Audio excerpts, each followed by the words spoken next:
मेरे प्यारे बच्चों, आज फिर से हम लोग बात करने जा रहे हैं स्टीरियोकेमिस्ट्री का।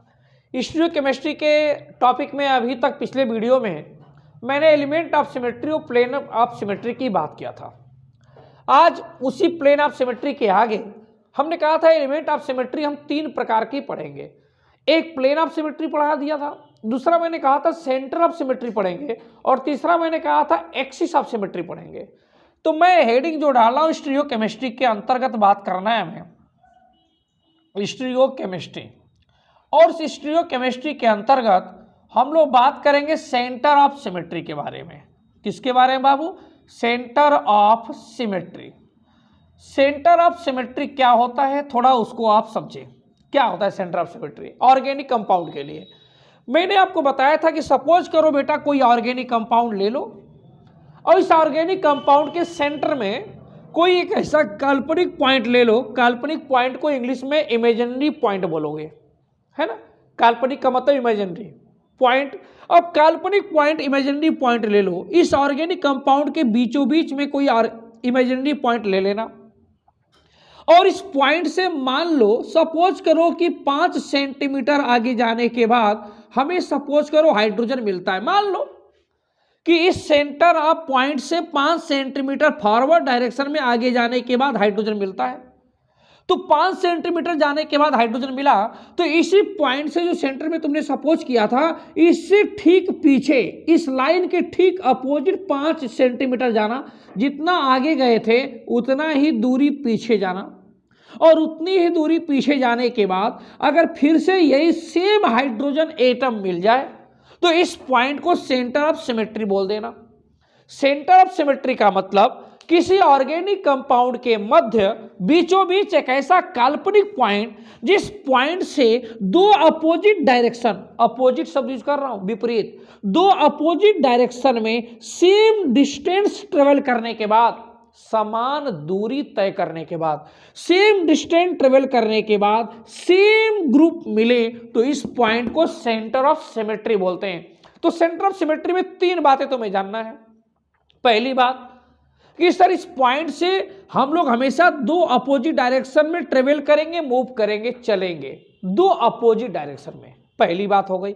दूसरी बात कि एक डायरेक्शन में जितनी दूरी तय करेंगे ठीक उतनी ही दूरी दूसरे अपोजिट वाले डायरेक्शन में भी तय करेंगे, दोनों डिस्टेंस बराबर होना चाहिए। और तीसरी बात कि दोनों बराबर दूरी, दोनों विपरीत दिशाओं में बराबर दूरी तय करने के बाद ग्रुप भी सेम होना चाहिए। जो ग्रुप मिले वो सेम ग्रुप होना चाहिए। सेम डिस्टेंस ट्रेवल करने के बाद सेम ग्रुप मिले तो इस पॉइंट को सेंटर ऑफ सिमेट्री बोलते हैं। क्या बोलते हैं बेटा? उसको सेंटर ऑफ सिमेट्री। जैसे कोई मैं ऑर्गेनिक के लिहाज से एग्जांपल अगर ले लूं, मान लो कोई ऑर्गेनिक कंपाउंड के लिहाज से सपोज करो एक मैंने ये कंपाउंड ले लिया और इस कंपाउंड पे मान लीजिए मैंने अलग अलग कोई ग्रुप लगा दिया।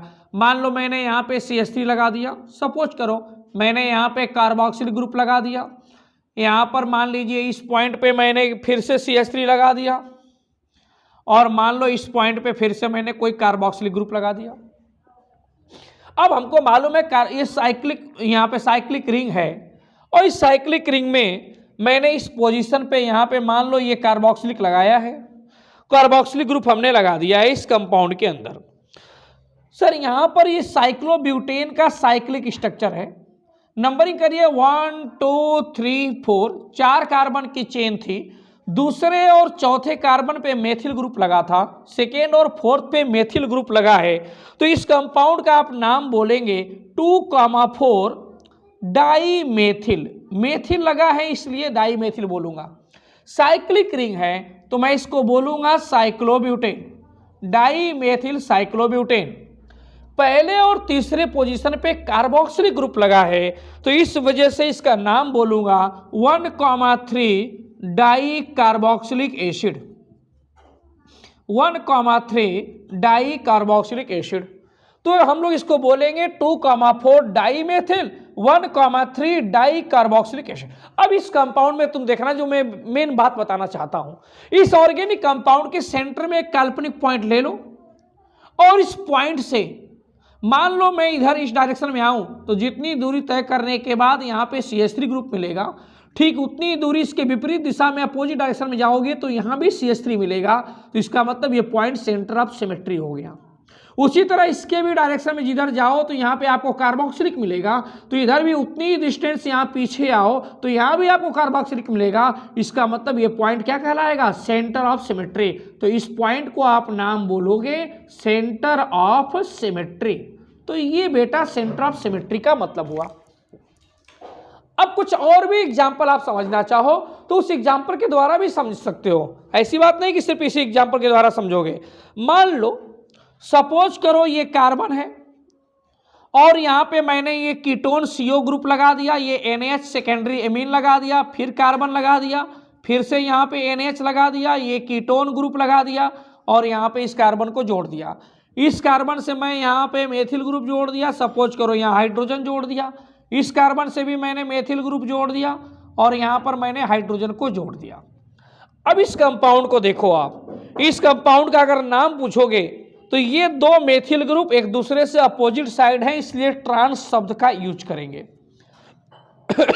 किसका यूज करेंगे बेटा, ट्रांस शब्द का। नंबरिंग करो sir, 1 carbon, 2 carbon, 3 carbon, 4 carbon, 5 carbon, 6 carbon. यहाँ पे पोजीशन नंबर कर रहे हैं हम लोग। तो एक हमारा ये दूसरे पे कार्बन है, ये 3, ये 4, ये 5, 5वें पे भी कार्बन है। ये कार्बन कीटो ग्रुप है, यहाँ पर भी सर कीटो ग्रुप है। तो इसको हम लोग कीटो ग्रुप है कहाँ कहाँ है, एक सेकेंड पोजीशन पे और एक है 5th पोजीशन पे। अगर सर NH की बात करें हम लोग, NH की, तो NH की बात करें और ये साथ में, तो ये सेकेंड कीटो ग्रुप के बगल में है। और ये कार्बन से सर अगर बात करें, इस कार्बन को आप देखें इसको ध्यान से, तो ये हमारा फर्स्ट कार्बन था, ये सेकेंड, ये थर्ड, ये फोर्थ था। सेकेंड का फर्स्ट कार्बन से एक मेथिल अटैच है और एक मेथिल फोर्थ कार्बन से अटैच है, 2 मेथिल ग्रुप अटैच हैं। नाम बोलोगे trans 1,4 die methyl.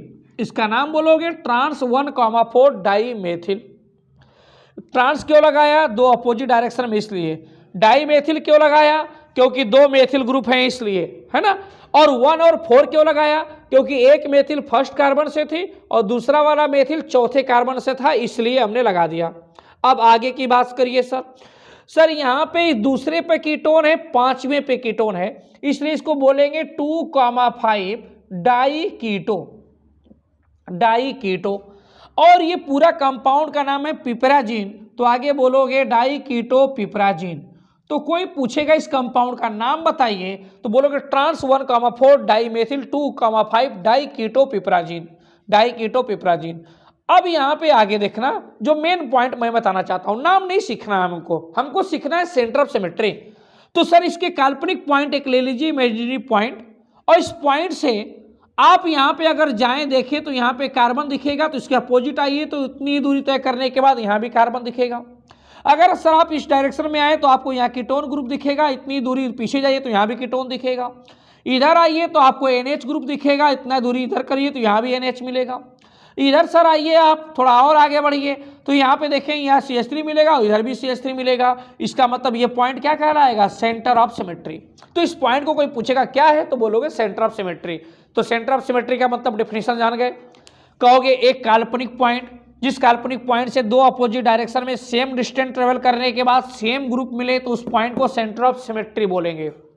Centre of symmetry की डेफिनेशन कैसे लोगे, एन इमेजिनरी पॉइंट, इमेजिनरी मतलब काल्पनिक, an imaginary point from which, जहां से, from which 2 identical group, identical या बोलो या सेम बोलो, 2 identical group are meet after the traveling of same distance in 2 opposite direction is called as center of symmetry। मतलब centre of symmetry का मतलब 2 opposite direction में समान दूरी तय करने के बाद समान ग्रुप मिले तो उस पॉइंट को सेंटर ऑफ सिमेट्री बोलते हैं। इसका मतलब फिर से वही बात बताओ, an imaginary point within the compound from which we travel same distance in 2 opposite direction, then we made same group, समान ग्रुप मिलेंगे तो इस पॉइंट को सेंटर ऑफ सिमेट्री बोलेंगे। ये सेंटर ऑफ सिमेट्री के बारे में मैंने समझा दिया। अब एक हेडिंग आपसे एक्सिस ऑफ सिमेट्री के बारे में भी आती है, मैं उसके बारे में बात करता हूँ। इसको मिटा दूँ बेटा, देख लो इसको, ये दो एग्जाम्पल है, बहुत इंपॉर्टेंट है। ये काल्पनिक मैंने अपने मन से माना था, अब इसको मैंने हटा दिया। अब इसको हटाने के बाद हम लोग अल्टरनेटिंग एक्सिस ऑफ सिमेट्री की बात करेंगे। किसकी बात करेंगे बेटा? Alternating axis of symmetry. इस पर भी क्वेश्चन पूछा जाता है, अल्टरनेटिंग एक्सिस ऑफ सिमेट्री किसको बोलते हैं? सर अल्टरनेट मतलब एकांतर, एक के बाद एक क्रम से। एक्सिस सिमेट्री क्या है?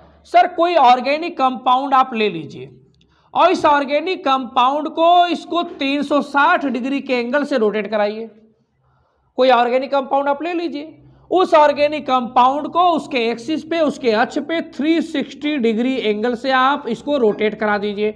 360 डिग्री के एंगल के रोटेट करने के बाद अगर एक ही स्ट्रक्चर बार बार आपको दिखाई दे, एक ही स्ट्रक्चर बार बार दिखाई दे, बार बार अपीयर हो, तो इसको बोलेंगे alternating axis of symmetry. Alternating axis of symmetry को हमेशा फोल्ड के रूप में रिप्रेजेंट करते हैं। मान लो कि अगर इसको रोटेट करने के बाद 3 बार सेम स्ट्रक्चर दिखाई दे, सिमिलर स्ट्रक्चर 3 बार दिखाई दे, तो इसको बोलोगे 3 फोल्ड एक्सिस ऑफ सिमेट्री। अगर 4 बार दिखाई दे तो इसको बोलोगे 4 fold alternating axis of symmetry. और यदि 5 बार दिखाई दे तो इसको बोलोगे 5 fold alternating axis of symmetry. तो अल्टरनेटिंग एक्सिस ऑफ सिमेट्री का मतलब है कि किसी ऑर्गेनिक कंपाउंड को उसके 360 डिग्री के अक्ष पे, एक्सिस पे इसको रोटेट कराओ, और रोटेट कराने के बाद जितनी बार सिमिलर स्ट्रक्चर दिखेगा वही संख्या फोल्ड में अल्टरनेटिंग एक्सिस ऑफ सिमेट्री कहलाएगी। अगर 3 बार दिखेगा तो 3 फोल्ड, 4 बार दिखेगा 4 फोल्ड, 5 बार दिखेगा 5 फोल्ड, 6 बार दिखेगा 6 फोल्ड, और n बार दिखेगा तो n fold alternating of symmetry होगा। तो ये अल्टरनेटिंग एक्सिस ऑफ सिमेट्री की बात हो गई। अब कोई मैं आपसे एक एग्जांपल केमिस्ट्री के रूप में लेना चाहता हूं। बेटा मान लो एक ऑर्गेनिक कंपाउंड ये मैंने लिया साइक्लोब्यूटेन, और इनके चारों पोजीशन पे मैंने यहाँ पे OH लगा दिया, यहाँ भी मैंने OH लगा दिया, और यहाँ पर भी मैंने OH लगा दिया, और इस कंपाउंड पे भी मैंने OH लगा दिया। अब इस साइक्लिक कंपाउंड को इसके अक्ष पे, इनके एक्सिस पे मैं 360 डिग्री के एंगल से रोटेट करना चाहता हूं। जब 360 रोटेट करूंगा तो ध्यान से देख के बताओ सर, जो ही 360 रोटेट करेंगे तो ये पॉइंट इधर आएगा, तो ये पॉइंट ऊपर जाएगा कि नहीं जाएगा? सर बिल्कुल जाएगा। इसको रोटेट कराइए आप, रोटेट कराएंगे तो ये पॉइंट इधर आएगी, ये पॉइंट सर नीचे छूट के यहाँ जाएगी। तो पहले OH ऊपर था, H नीचे था, तो ये जब ऊपर जाएगा तो इसका OH फिर से तो ऊपर होगा और H इसका नीचे होगा। तो ये पॉइंट जा रही है, तो तुमको बताओ क्या ये स्ट्रक्चर जब ऊपर जाएगा तो क्या पहले की तरह ये स्ट्रक्चर दिखाई नहीं देगा? क्या सेम अपीयरेंस नहीं होगा? अगर सेम अपीयरेंस हो गया तो इसका मतलब सर ये जैसा दिख रहा है जब रोटेट करेंगे तो ये भी ऊपर जाएगा, तो सेम ऐसा ही ये भी दिखाई देगा। तो सिमिलर अपीयरेंस हुआ 2 बार, एक इसका एक इसका। और जब 360 रोटेट करोगे तो ये भी रोटेट करके एक पोजीशन पे, एक एंगल पे यहाँ जाएगी, तो सर ये ऐसा स्ट्रक्चर फिर से दिखाई देगा। अब 3 फोल्ड हो गया। सर चूंकि 360 रोटेट कर रहे हैं तो ये वाला भी पोजीशन ऊपर जाएगा और ये वाला जाएगा, तो सब सेम स्ट्रक्चर फिर से दिखाई देगा। इसका मतलब सर इसको 360 डिग्री के एंगल से रोटेट करने के बाद 4 बार सिमिलर एक स्ट्रक्चर दिखाई देगा। 4 फोल्ड एक्सिस ऑफ सिमेट्री इसकी हो जाएगी, क्योंकि 4 बार सिमिलर स्ट्रक्चर दिखाई देने का मतलब, कोई पूछेगा इसकी अल्टरनेटिंग एक्सिस ऑफ सिमेट्री की वैल्यू कितनी है, तो बोलोगे 4 फोल्ड। क्या बताओगे बेटा? 4 फोल्ड। तो मैंने बता दिया अल्टरनेटिंग एक्सिस ऑफ सिमेट्री का मतलब। अल्टरनेटिंग एक्सिस ऑफ सिमेट्री पूछेगा तो बताओगे किसी ऑर्गेनिक कंपाउंड को 360 डिग्री के एंगल से रोटेट करिए, रोटेट करने के बाद जितनी बार सिमिलर स्ट्रक्चर दिखाई दे वही संख्या उसकी अल्टरनेटिंग एक्सिस ऑफ सिमेट्री बोली जाएगी, और उसको रिप्रेजेंट करेंगे 2, 3, 4 ... n फोल्ड के रूप में। अगर 2 बार दिखाई दे 2 फोल्ड, 3 बार दिखाई देगी 3 फोल्ड, 4 बार दिखाई देगी 4 फोल्ड, 5 बार तो 5 फोल्ड, 6 बार तो 6 फोल्ड, 7 बार दिखाई देगी अगर सिमिलर स्ट्रक्चर तो 7 फोल्ड, और n बार दिखाई देगी तो उसको n fold alternating axis of symmetry बोलेंगे। तो एलिमेंट ऑफ सिमेट्री के बारे में पिछले वीडियो में मैंने प्लेन ऑफ सिमेट्री की बात किया था, मीजो कंपाउंड की बात किया था। आज मैंने बात किया सेंटर ऑफ सिमेट्री के बारे में और अल्टरनेटिंग एक्सिस ऑफ सिमेट्री के बारे में। अब इसके आगे अब नेक्स्ट वीडियो में स्टीरियो केमिस्ट्री का नेक्स्ट टॉपिक का डिस्कशन करेंगे।